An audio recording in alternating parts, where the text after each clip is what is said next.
enti your mama twa yi love him no aye blessing Emma Ghana enti sa no na your mama kro na de Jimmy kobo pa say o Kevin Taylor kwasi an medi Ghana for atema ense mo no double standing na mo ye no obi ya de ebeboa mo party na position next in future na party kro na san de Jimmy ya de foforo nchen be mo masan ko position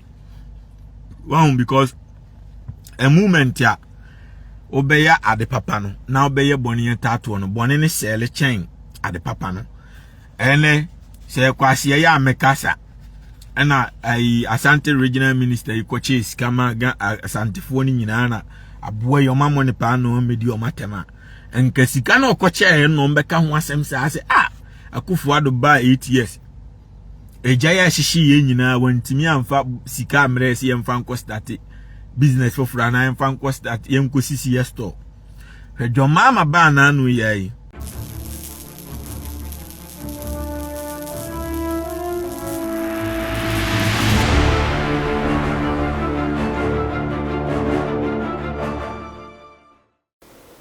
Memoa kwaba eba Skeleton Man TV. So Skeleton Man TV ana wunshi. Say when your first time any abomodia subscribe. Me notification is to send anytime bia ye di video betumu no won son sabe kan no nya bia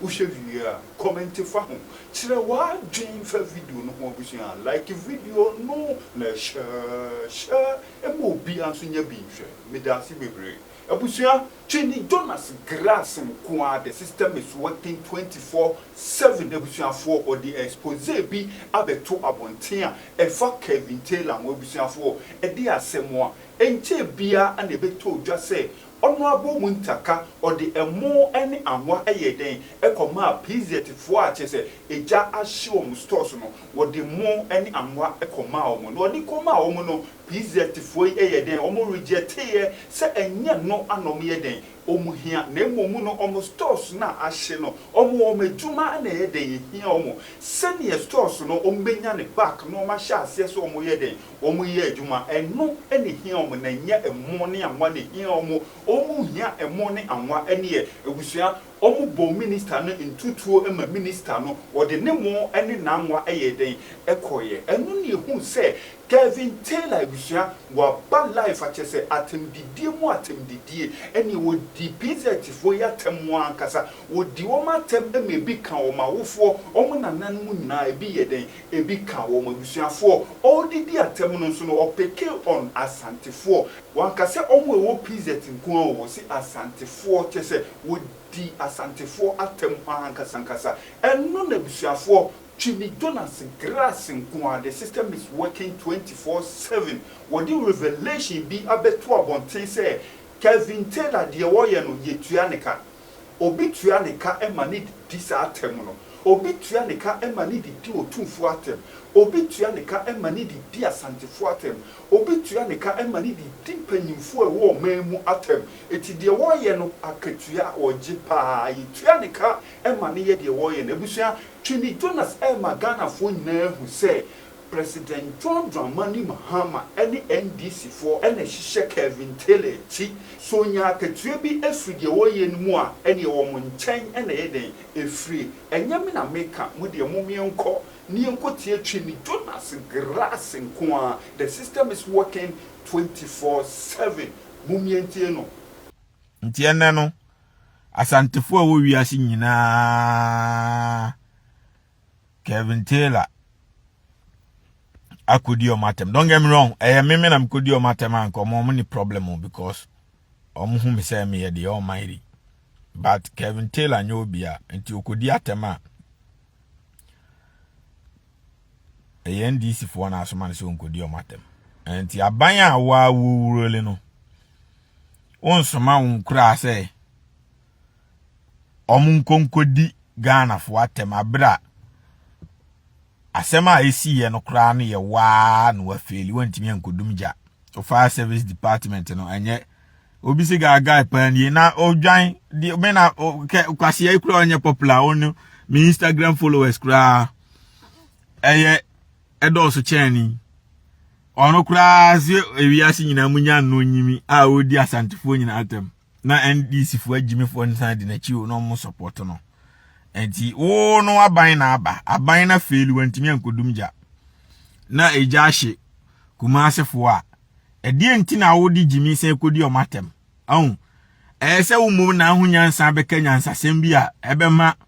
obi ape NDC aban asem enti ti se me sei me na John Mahama tua me ka se menye damage mana eja ahye kumase a me nko na me nkodi asantefo e IPZ watemo me ban ma beka se oh yenyina Ghana fo amwo Asante man mu nyina ne Ghana fo nyina mo me enko support ye nua no asantefo a eja ato omusto mahye no na me maban NDC omantimi ammo mo ho modien num gya no next time ye be make sure say ye de no ma be gugu akwam na yetimi adum gya no next time ye be make sure say gya nto ba bia ba say me di jimi ebetra be di boys na ye okromu nyina atema me patch they say next time no me enkoto aba mama ban ni bio because ma ban ni ekwasea oba power obesa employ obi foframa waba be di atem abra ye problem because the purpose of say me ma Ghana for koto aba ma John Mahama ni say ejato oba bia obeduru ho abomodin say obe stop ja no na afisu a prevent me na me ma Ghana for koto millions upon millions of views am twa kire wo kwasea ni kasa 2 million years kura wonya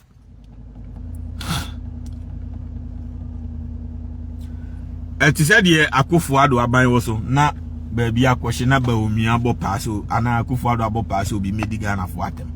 wan obi a wo ke kwake bi aboa no kura be ba nen obi ba di Akufo-Addo atem enti the same way ana John Mahama na ba wo ye adwuma pa wo na wo no odi jimi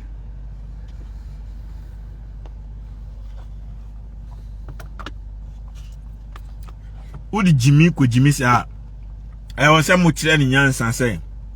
there's time for everything. Time problem I see on my no.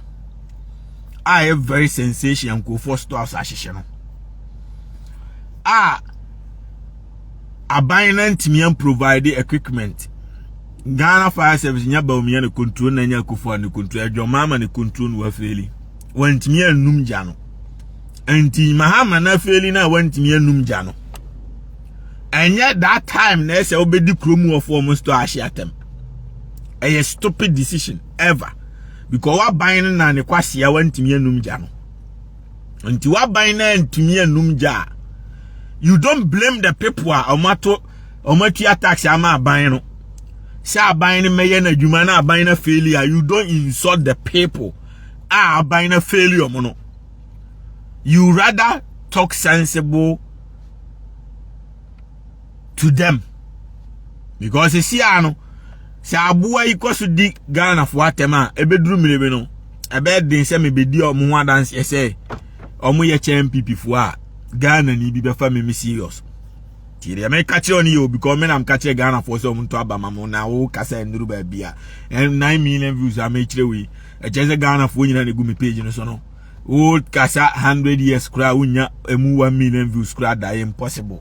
me nkwa na me kasa na millions upon millions ibetie me what you say Twene Jonas nkwa na de o kasa na millions upon millions ba betie me because obi anim say ha no kure na me kan oba NDC fu agimi o makotu eska ma o den o more damage a ugu pa party nya na me ka kire we me ka kire mo mu nim nyansa na ombefa na omafa so mo ye moa no mbeko so ama omatua omne taxpayers money be ma usika no adi Ghana fo atema e beduru tama kokrometi ni be kire power no e hono mbu sesa mo agimi chen ni pa bia watwa yi levy mo ye adwuma eno no ama aboa na be prezi aboa na ba be kan kire Ghana fo but I say problem sensitive cases sensation cases no e ma aboa ne nkodi Ghana fo na tem so mama say try kire wo he say views we Kevin Taylor kasa 100 years who have views no sa views we 9 million views no o kasa 100 years kronya bi impression kekewo impression no engagement what you say omo send messages keke any engagement no eno nko 1.2 million views enti o kasa 100 years sa engagement ma comment keke kura no number of comment no untimi nya bida the almighty Twene Jonas nko ana me yes huge no me huge me de na huge we are seeing na ti o man nyina na eti platform gu so is 9 million people no me kasa ni nyina no omo na ekoto aba e amagana mampanyina chusu dio ye mfa ne mra enti Charlie, of course, Michelle Lazy Powerhouse, Michelle Browning, and Kasa, Michelle Browning. The truth will always defeat lies. But too quite light wine, binti, inappropriate. Me drew New York, I'm the woman, baby, I'm Chile. I'm enjoying being rich. What is sound on? Powerhouse sound. Auntie, of course, you know what it is. Media mechanical and actually, Auntie, on your beer, he's nobody. The almighty, me huge. Me kasa o mining in a rich baby instantaneously. Me kasa echo simultaneously. So, and your mama try love you no. Aye blessing Emma Ghana. And this no na your mama krona di Jimmy kobo passe. O Kevin Taylor kwasi an medi Ghana for watema. Ese mono double standing na moye no. Obi ya de ebeboa mo party na nya position next in future. Na party krona san di Jimmy ya de foforo nchen be mo masan ko position. One because a moment ya obeya ade papa no na obeye boni tato no boni ne sele chen ade papa no ene se kwase ya mekasa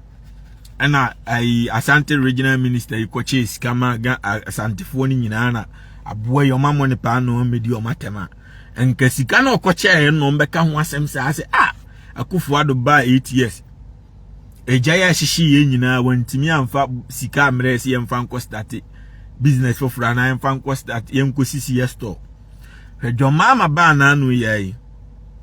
weso ama iska problem bi aba oba but udi Jimmy kodi o matem se ekima even though say jo mama di sika na kono o mo nyini sika no ho bi o atem na wadi o mo no o mo dwene ho enu ntina me pese NDC fuoja Jimmy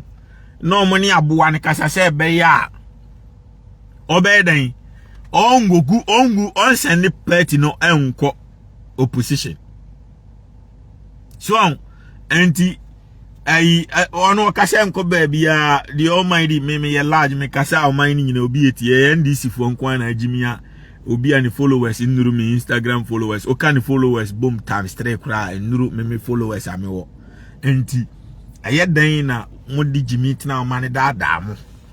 to the extent say enyam wa wakoka ntokwa the almighty ntokwa mo beba be yimu ho afrim se mo nyam nam so ma no na mo so ma di Jimmy aba be di me matem amagana fo nyina hu se na se mo na mo bo Kevin Taylor pass o mra no mfa o me Jimmy wa ha so nti esia no mo ena se mo an mabɔ ne pa so meji because mo buy na mbeko mo be catch the Ghana fo nyina so ye nim ho hwe ye nso man so medi Twene Jonas atem ye nso man se o meden o metrete se o kodi port Twene Jonas abra wonim se ye impossible Trump current mean deport the almighty Twene Jonas enti the way your mama twa love me anya me na me kan ko bi akra nti you but we twam wa ya de very very vision mampanyini ne nim se ikrobi ewi asibia no yenye hiani taxes sikani awo companies awo sika cash flow obetimi agina fa akwato ka 20 ono ena ye gene taxes ni ye di akwakohwe hiafo oba America the same thing Kevin yo onye adwuma ti dem oba na hwani untua tax ya ye skiafo ye skiafo ye twi BMW no ye na memi say me BMW we metua $6,000 taxes that is insurance keke and send me tua road first event